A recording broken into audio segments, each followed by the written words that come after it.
بسم اللہ الرحمن الرحیم۔ ایک دوست نے مسئلہ پوچھا ہے، یہ آج کل سوشل میڈیا پر بھی ایک سیاست میں ایک شرعی مسئلے کو دھکیلا ہوا ہے، اور یاد رکھیں کہ جو دین کا کوئی بھی مسئلہ ہو وہ مسئلے کی نوعیت جو ہے یہ سمجھنی چاہیے، اور ہر انسان کو کوشش کرنی چاہیے، چونکہ ہم ایک مسلمان ہیں اور ہمارا حق بنتا ہے کہ ہم اگر کوئی ایسا مسئلہ ہے جس کا تعلق دین کے ساتھ ہے، شریعت کے ساتھ ہے، لہذا جب تک اس کی حقیقت کا ہمیں پتہ نہ ہو اور ہم بذات خود اپنی قیاس آرائیوں سے جو مسئلے کی نوعیت ہے وہ اپنی طرف سے بناتے جائیں تو یہ اچھی بات نہیں ہے۔ تو پہلی بات تو یہ ہے کہ عدت نکاح جو ہے یہ مسئلہ ایک دوست نے مجھ سے پوچھا کہ آج پاکستان کی عدالت نے وہ بانی سابق جو ہیں تحریک انصاف کے چیئرمین عمران خان اور ان کی جو اہلیہ تھی، ان کا جو عدت نکاح والا جو مسئلہ ہے، اور ایک صاحب نے مجھ سے پوچھا، تو میں نے کہا چلو تمام دوستوں کو اس مسئلے کی جو حقیقت ہے وہ معلوم ہو جائے۔ تو دوران عدت نکاح جو ہے، آیا کہ اگر عدت کے دوران نکاح ہو جائے تو پھر کیا حکم ہے شریعت پاک کا، اور اس کی مسئلے کی حقیقت جو ہے وہ کیا ہے۔ پہلی بات تو یہ ہے کہ ہمارا سیاست سے کوئی تعلق بھی نہیں ہے، کوئی شخص یہ نہ سمجھے کہ ہم کسی پارٹی کے ہیں، بلکہ سیاست کو جب دیکھیں دین کو سیاست کے ساتھ جوڑا جا رہا ہے، اور وہ بھی بے تک کے لحاظ سے کہ اس کا تعلق بھی نہیں ہے، اور مسئلہ بھی ایسا کہ جس کا خواہ مخواہ جو ہے اس کو آگے ہیڈ لائن کر کے اور جب بیان کرتے ہیں تو عدت نکاح یہ ایسے ہی ہے کہ جس طرح کی امام مالک کے زمانے میں کہ زبردستی نکاح کا طلاق کا مسئلہ پوچھا گیا امام مالک سے، کہ جو انسان جو ہے گن پوائنٹ پر بھی اگر کسی کے اوپر اسے یہ شرط لگا دیں کہ اگر آپ نے عورت کو حکم دیا جائے کہ تم طلاق کا مطالبہ کرو، اور لہذا طلاق کا مطالبہ زبردستی جو نکاح طلاق ہے، زبردستی طلاق جب امام مالک سے پوچھا گیا آیا کہ یہ طلاق ہو جاتی ہے کہ نہیں ہوتی، آپ نے کہا نہیں ہوتی، وہ تو گن پوائنٹ پر، اور ایک شخص کو مجبور کیا گیا کہ اس کے کان پر جو ہے وہ گن رکھ کر اسے کہا گیا کہ زبردستی تم اپنی بیوی کو طلاق دے دو۔ اب وہ بنو عباس بادشاہ تھا امام جعفر کے زمانے میں، یہ مسئلہ جب یہ رونما ہوا پھر ظاہر ہوتا ہوتا پھر اس کو بہت زیادہ پھر مشہور ہو گیا۔ اس وقت کے بادشاہ چونکہ وہ زبردستی لوگوں سے وہ ووٹ لیتے تھے کہ ہمیں آپ نے ووٹ دینے ہیں، یا بیعت کروا دیتے، تو اس لحاظ سے جب آپ ان کو پتہ چلا کہ امام مالک نے زبردستی جو طلاق ہے اس کو ناجائز قرار دیا ہے کہ طلاق نہیں ہوتی، تو انہوں نے آپ کو سزا دی۔ پہلے آپ کو کہا کہ آپ اس مسئلے سے باز آ جائیں اور رجوع کر لیں، آپ نے رجوع نہ کیا تو پھر آپ کو انہوں نے سزا دی۔ سزا بھی وہ بڑی عجیب قسم کی تھی کہ آپ کو انہوں نے بے ادبی کر کے اور آپ کا گدھے پر بٹھا کر آپ کا اس طرح وہ بھی نہ زیبا نہ مناسب رویے کے ساتھ سزا ہوئی۔ تو مسئلہ یہ تھا کہ یہ زبردستی جس طرح نکاح طلاق کا مسئلہ تھا، اور اسی طرح یہ عدت نکاح کا جو مسئلہ ہے یہ بھی ایک سوچنا چاہیے کہ آیا کہ دین حق جو ہے قرآن مجید ہمیں اس کی کیا اہمیت دیتا ہے، اور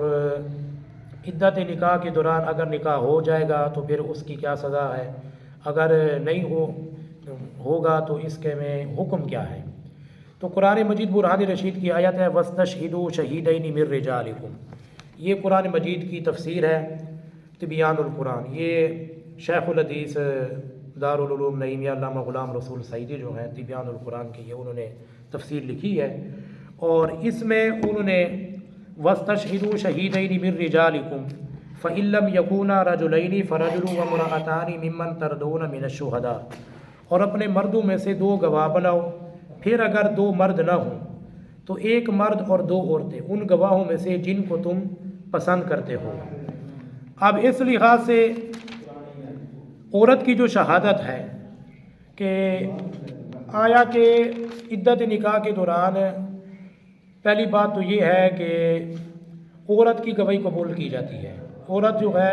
یہ مسئلہ اس طرح کا ہے کہ اگر کوئی اور شخص وہ گواہی دے کہ نہیں عدت میں تھی، تو اس لحاظ سے عورت کی جو شہادت ہے اس کے متعلق فقہاء اسلام کے جو نظریات ہیں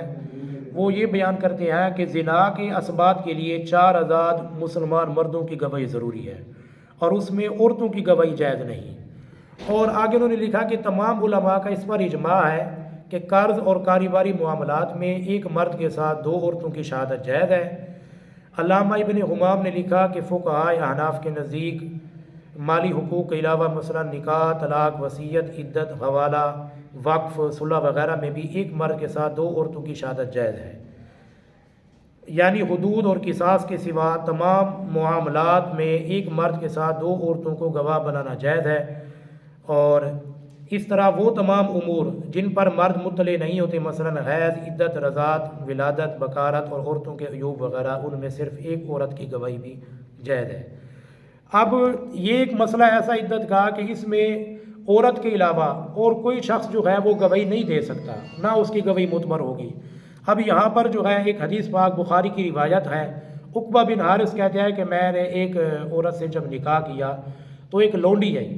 لونڈی نے بحیثیت، حالانکہ وہ کنیزیں تھی اس وقت، لونڈی تھی، اس نے کہا کہ تم نے نا میرا بچپن میں تم دونوں نے میرا دودھ پیا تھا، لہذا تم دونوں کا نکاح نہیں ہو سکتا۔ تو یہ مسئلہ جب رسول اللہ صلی اللہ علیہ وسلم کی بارگاہ میں لے کر جایا گیا اور آپ سے پوچھا گیا تو آپ نے فرمایا طلاق دے دو، کیونکہ عورت جو ہے اس کی گواہی معتبر ہے، وہ بہتر جانتی ہے۔ اب یہ جو حدیث کی پاک کی جو دلیل ہے، یہ اس بات پر دلالت کرتی ہے کہ اس طرح کے جو مسائل ہوتے ہیں، اور یہاں پر علامہ تبیان القرآن والے نے بھی واضح طور پر کہا کہ عدت ہو، رضاعت ہو، اس طرح کے جو مسائل ہیں، عورت کی گواہی جو ہے یہ جائز ہوگی، اور عورت کی گواہی کا بھی اعتبار کیا جائے گا۔ اب اس لحاظ سے جو عدت نکاح ہے، یہ واضح طور پر یہ مسئلہ ثابت ہو جاتا ہے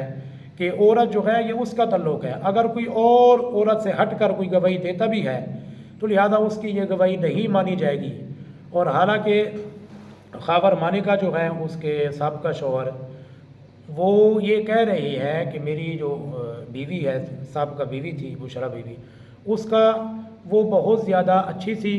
اور ان جیسا پاک دامن اور پارسا کوئی بھی نہیں تھا۔ جب وہ اس کی تعریف کر رہے ہیں تو اس لحاظ سے صحافیوں نے اور سوشل میڈیا نے اس مسئلے کو اتنا اٹھایا، ہماری پاکستان کی عدالتوں نے، جب ہمارے جج صاحبان انہوں نے شریعت کی نزاکتوں کو مد نظر رکھتے ہوئے، آیا کہ انہوں نے دیکھا بھی ہے کہ نہیں دیکھا، جب فقہی مسائل، یہ فقہ کا مسئلہ تھا، اس مسئلے پر غور و فکر ہی نہیں کیا، تو لہذا یہ کہہ دینا کہ یہ ان کو 7 سال کی سزا اور 5 لاکھ روپے جرمانہ، یہ قرآن و حدیث میں ایسی سزا نہیں۔